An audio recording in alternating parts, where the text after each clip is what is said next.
Hopefully I'm live. Hey guys, and Happy New Year. I am trying a thing where I'm going to do like a regular content thing that's sort of a short form video that I don't have to edit. So it's just going to be me sitting at my desk talking to you.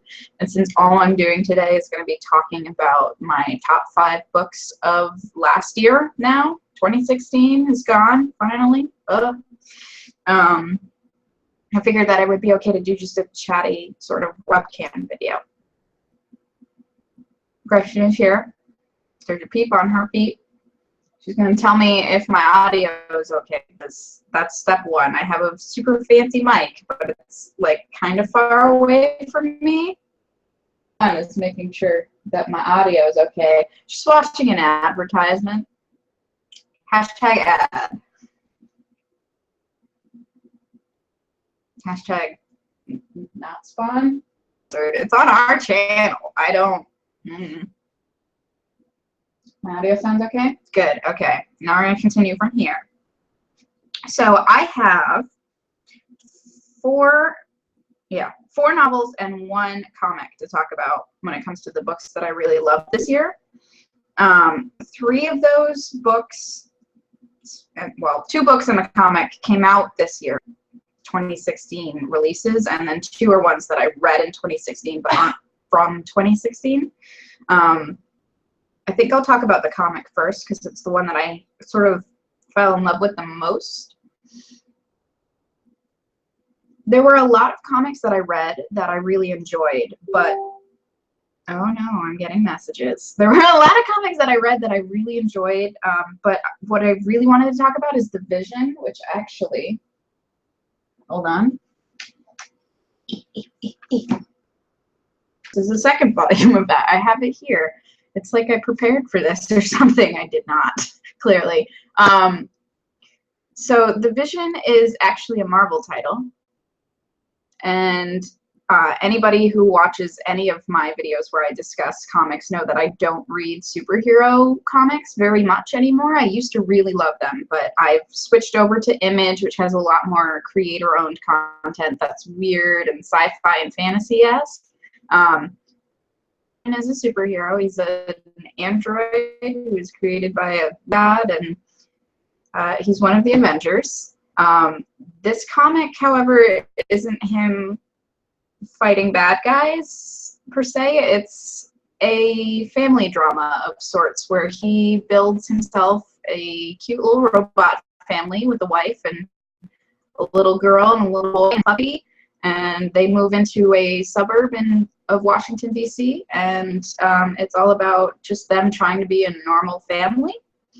Now, obviously, with a superhero for a dad and being robots, things are a little bit different than you would have with a normal family, but the thing I really loved about this comic was how hard-hitting it was, that while there's sort of a melodrama to the fact that their problems are very specific to superheroes, but at the same time, problems that families go through in general.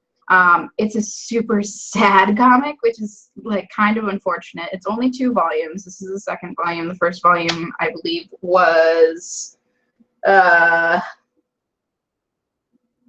Little Worse Than a Man, and this one's a Little Better Than a Beast. Is that King Lear? That's Hamlet? I've never seen either. Well, it's one of those Shakespeare quotes. So yes, good. Vision's an A+ comic. If you didn't pick it up, or if you aren't into superhero comics, or if you are into superhero comics, it's just in general a good pick.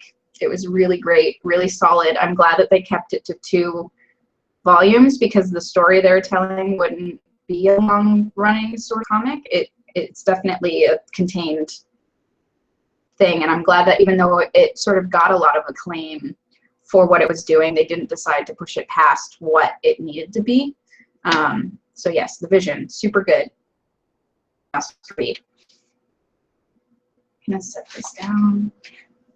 Next, and now I own some of the books that I'm going to be talking about, but I didn't prepare again. They're downstairs. I'm not going to go get them for you. But some of them I also don't have physical copies of. So I might as well talk about all of them in whatever order. They're not ordered by a specific, I love it so much type thing. And I like them all for very different reasons. Oh God, what are we going to start with? I guess I'll start with Homegoing by Yeah Jessie, because a lot of people are going to have this on their lists. I was skeptical going into it. The idea behind it seemed so large for what a small book it really is. I did not expect her to be able to pull that off in the way that she did, and it surprised me. It was a good surprise of like how engaging and able to touch on so many different aspects of like this identity, and how one event or one sort of like phenomena of slavery has pervaded both cultures in Africa and for hundreds of years. Like generations upon generations are affected by this in very different ways. And I was like, it was really well done. I felt like she was able to touch on so many aspects without it feeling too much like there was too much happening to particular people, but because it's a generational thing, you begin to separate each of the occurrences into different people, and that helps spread it out across the novel. So yeah, if you like literary fiction, it's definitely one of the top ones of the year. Everybody was talking about it, so I'm not going to touch on it all that much, but it surprised me. I didn't think it was going to do what it did, and it did it, and good job. Good job, Yeah Jessie, good job. The next one is also super acclaimed, and that's Three Body Problem by Sishin. I read it like back in February of last year, so we're coming on a year now. I read it for Chinese New Year, and that video is one of our more popular videos on the channel, so I'm super happy about that, because I was not expecting that weird Chinese science fiction would show up videos. Didn't surprise me, and still in a way super fun. I'm still mad that the back of the book has spoilers on it, and anytime I go to sell it to people in the store, I'm like, don't read the back of the book, it has spoilers, because it talks about the trilogy rather than talking about that particular novel. And yeah, no, it's just a really good science fiction-y, video gamey, techy sort of thing. If you like, it had a mystery element to it, which might be why I really liked it and why I was so mad about the spoiler on the back, because as the characters are trying to figure stuff out with the thing that you know based on the back of the book, you know already what they're trying to figure out. And when so much of the novel, it's kind of frustrating. Despite my frustration with that, I still enjoyed figuring it out with them and like following them along this journey that was, I'm going to totally immerse myself in this weird video game where people over again and do weird physics things.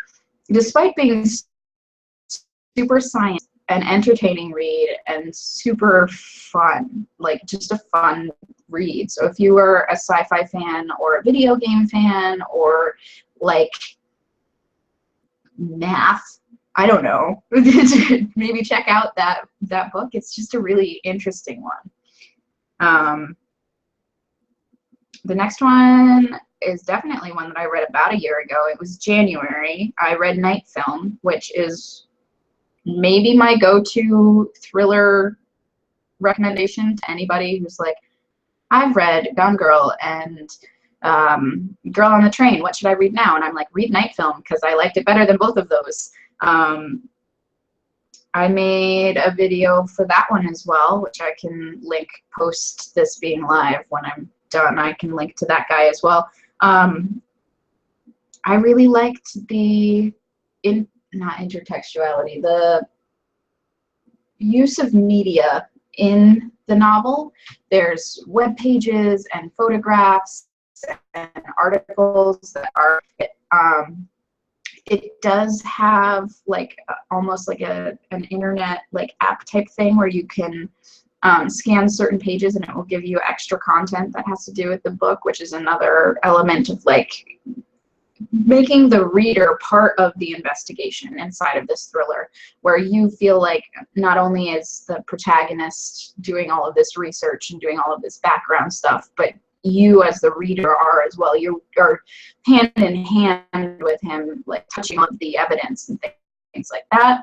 Plus it has some really great elements if you are a fan of horror, psychological horror in particular. This one's a good one. But it was just really well constructed. The way that I always pitch it is that there are a couple of different types of mysteries. The mysteries where you see the ending coming, but it was super obvious and you're upset about that. And the one where you see the ending coming, but you had to struggle and figure it out along the way. The time where you didn't see the ending coming and it came out of left field, and that's kind of frustrating for you because you can't see how all of the things led up to that. And then what Night Film does, which is you didn't see this end coming, and everything that has been adding up along the way could be leading to multiple different endings. So it makes sense with the ending that is there, but you also could be thinking of any other ending and it would also be plausible, because there is this I don't know, it's a well-constructed argument when you get these multifaceted narratives that could end in multiple ways. It doesn't fault you for thinking that it is one way or another way, because the characters are also trying to figure it out. Like, for something that is so well put together, it isn't the only option, and I really appreciated that about this book, on top of it just being a good story and kind of spoopy, and you know, that's just generally a good thing. Number 5, not last in the list of like why I loved it or whatever, When We Were Alive by Chelsea Fisher, who is on YouTube. I believe I did a video on this guy as well. If not, I did a blog post. There was definitely some content that I did on this because I received it as an ARC from the publisher. I might be biased because I've been watching her for years and find her incredibly smart. But when I was reading this, I wasn't listening to like her voice tell me anything. It was more so I was sitting here and going, this is a really well constructed thing with a circular narrative that's repeating ideas and repeating themes, but isn't doing it in a way that it's definitely something that you notice about the book, but it also feels correct. Like that, it feels like that's supposed to be there. It's definitely closer to the literary fiction side as opposed to like something that's more popular fiction, and it's pretty short. It wasn't a very long novel. So if you want it, I would definitely recommend it. It's also a sad book. Sad, and it's one that I read in the spring. Most of these things are things that I read at the beginning of the year, and part of it is that I haven't been doing a whole lot of reading in the second half of the year, but the other part was that I actually kind of struggled making this list, simply because there were so many books that were okay. Like, they weren't bad books, but not books that sort of completely stood out to me as being fantastic. And even when I was looking at my Goodreads spread of like 5-star books versus 4-star books, some of the books that I originally rated 5 stars,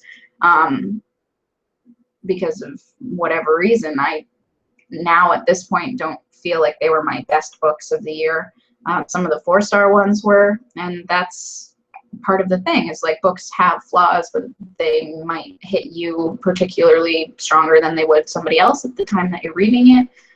So those are the ones that really hit me, that I felt were really well written, really well constructed, and that impacted me in my life right away. It definitely is something that I was thinking about, and something that I felt made them great in their particular genres. That's all I have to say. I hope I didn't ramble for too long. I know that Gretchen wants to make one of these videos as well as discussing some of her more disappointing books of the year, but this is all I got for you guys today. I hope that's okay. And there should be Betwixt content tomorrow, although I have a very ambitious edit to do. So we'll see. It might be late, but I am hoping to get it up this week. If it doesn't get up, definitely get up this week. Bye, guys.